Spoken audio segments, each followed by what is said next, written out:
Ayun. Oo nga eh. Sino? Si Ram, nakikinig ka ba? Hindi eh. Hindi. Huwag ka na magtanong, ano? Ano uli yun? Simula mo sa umpisa. Kasi, si Rani. Ini-interview na. Si Rani kasi, parang di mapasok kanina. Kung di pumasok yung malamang, late na naman tayo. Pero pumasok, sinundo ko eh. Mhm. Okay lang. Really, kasi makakasyanan. Lintak naman. Sabi ni Rani, masakit na ulo niya. Ano masasabi mo? Ulo sa baba, sa taas okay lang. Hmm. Kasi yung ulo sa Ito baba. gagawin mo. Alam ko yung gutom ka ba aming plato. Ay, medyo. Ay, medyo. Wag! Tayo! Kumuha. Ganyan na ba to? Oo. Kaya mo talaga. Sana. Sigado ka. Okay. Eh, ikaw, Lex, ano masasabi mo sa kinakain mo? Sarap. Sarap. Ano ba ulam mo? Ikaw gusto mo.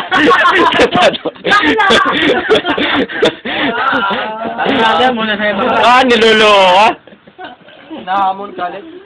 Bakla ka daw. Wal- Nakipil mo yata bro, wala ka na makakita. Wala makakabakan dyan. Nakakalala yun, hindi ba? Nakakalala. Si ano nga, si Flor